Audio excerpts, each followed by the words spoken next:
The BookTube Numbers Tag. Thanks to Joel Swagman for tagging me and challenging me to remember my stats.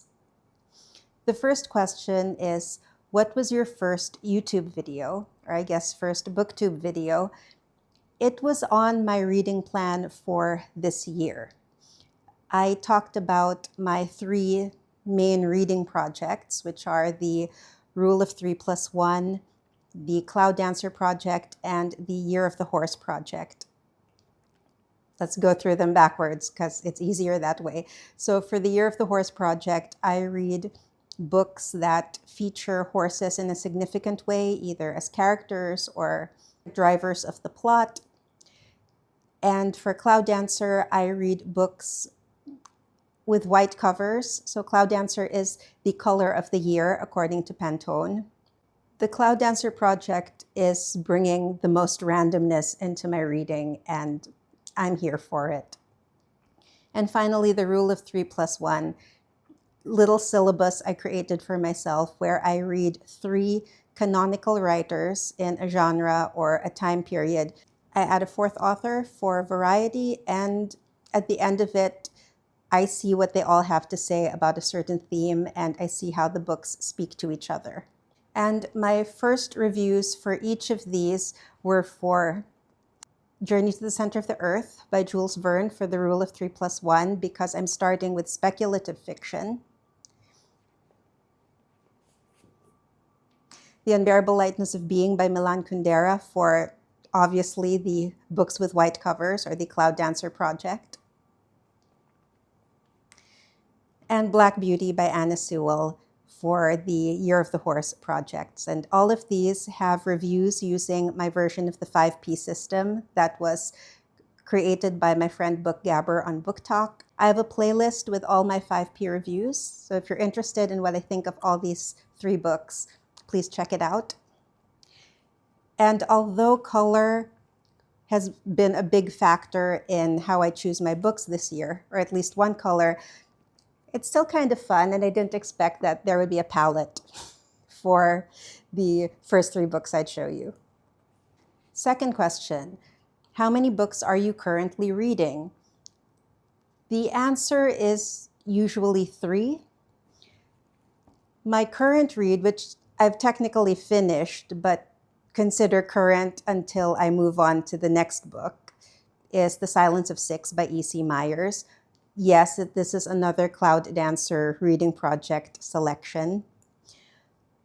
And I have a rule for myself where I don't start my next book until I have published the review, or at least finished filming and editing the review for the book I've just finished.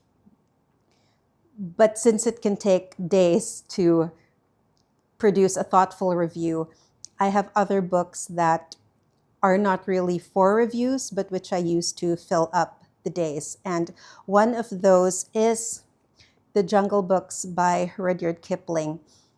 The chapters of The Jungle Books are not really one continuous novel.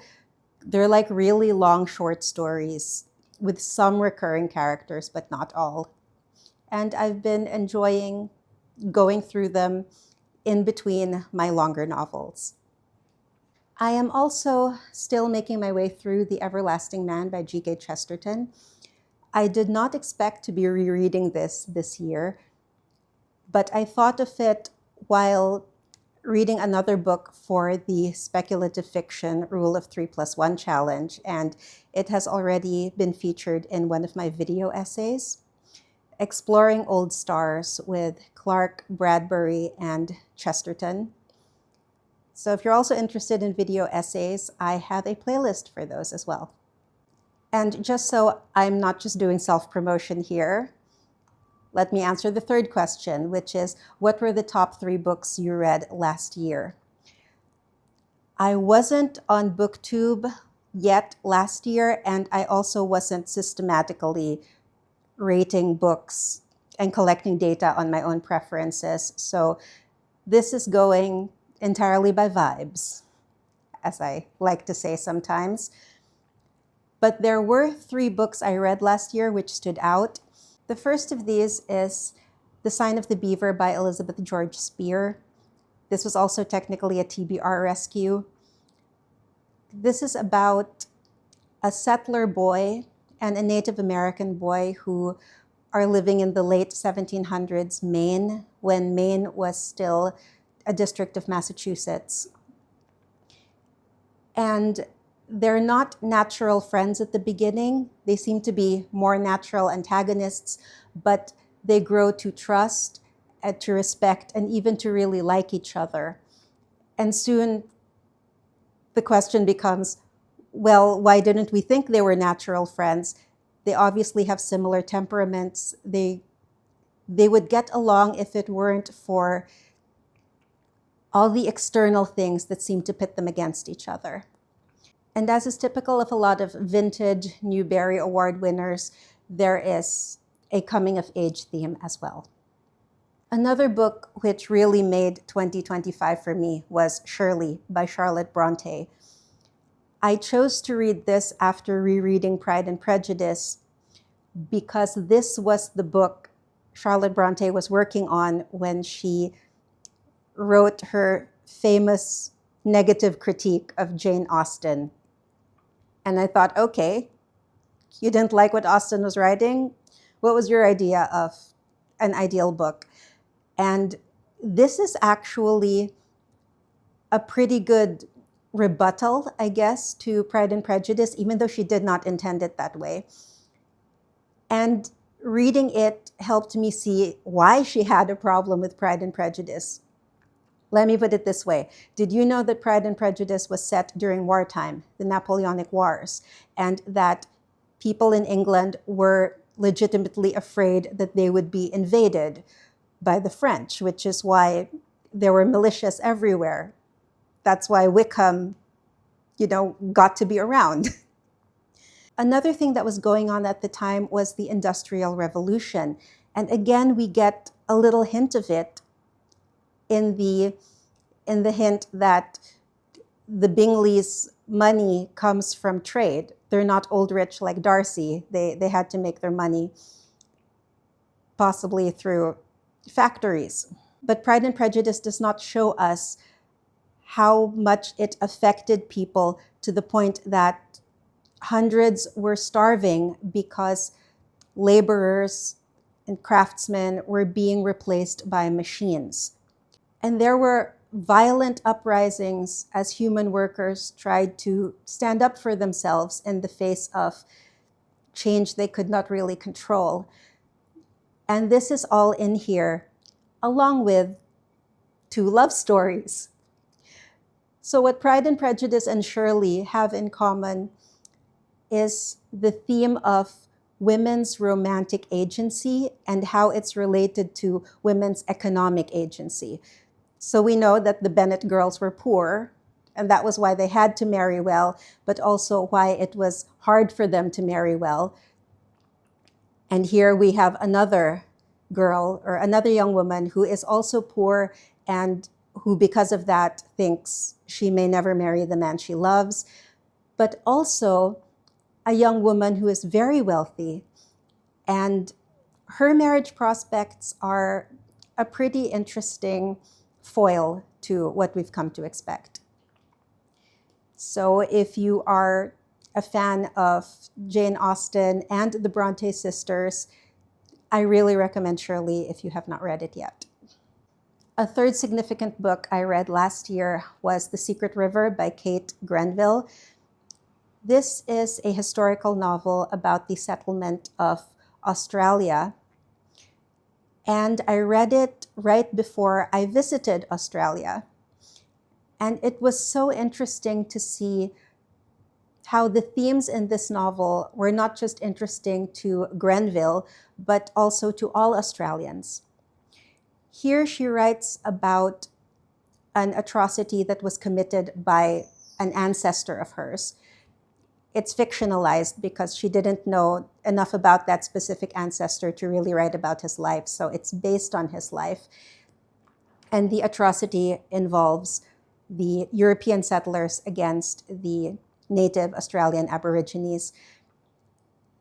And it's a part of Australian history that they are still trying to come to terms with as a country.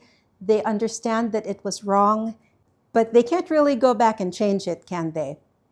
And it was fascinating to be in Australia and to see how they were trying to make up for it by amplifying Native Australian voices and being very honest about what Australian society was built on. Speaking of 2025, the fourth question is, how many books did you read last year?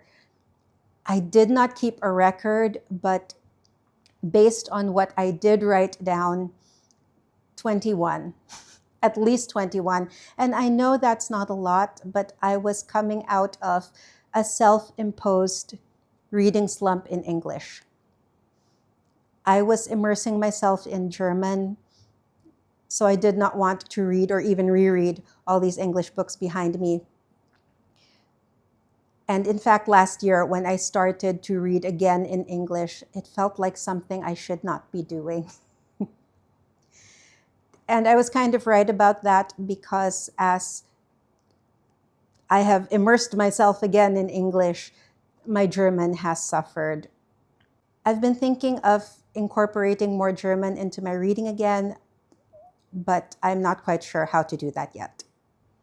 Fifth question, how many books have you rated 5 stars just this year? Exactly 1. And it was a perfect 5, and that's The Time Machine by H.G. Wells. And by perfect 5, I mean that in my 5P system, which uses the categories of purpose, plot, etc., prose, personal, and position, I gave it a perfect score of 5 for all the categories. But this would be a good time to add that BookGabber, who created this, has a nice rule of if it gets 5 in 3 of the categories, she considers it a 5-star book as well. So I'll be doing that going forward, but I don't have another book for this year that also got a perfect 5 in 3 categories. If you're interested in my thoughts on The Time Machine, I have, as I said, a 5P review on it and also a video essay. Sixth question, which comes in 2 parts. The first part is, do you have a reading target for this year? Yes, I do. 48 to 60 books, which is 4 to 5 books a month. I could do more, but I want to review them thoughtfully and intentionally, as well as read them, so that slows me down. And the second part of the 6th question is, are you on track? Ha ha ha. What do you think? 7th question, how many pages long is the book you're reading right now? So that would be The Silence of Six, and it is 358 pages long. And I was disappointed when I saw the number, because when I was drafting the script for this video, things were coming in 3s. You'll notice the number 3 just kind of popping up in predictable or in weird ways. And I thought, before I saw the last page number, I was hoping that it would be a multiple of 3, which it wasn't. But then I remembered that at the end of the book, there is an excerpt from the next book in the series. It was another 17 pages, which gave me a total of 375 pages, which is a multiple of 3. This doesn't mean anything. I'm just tickled.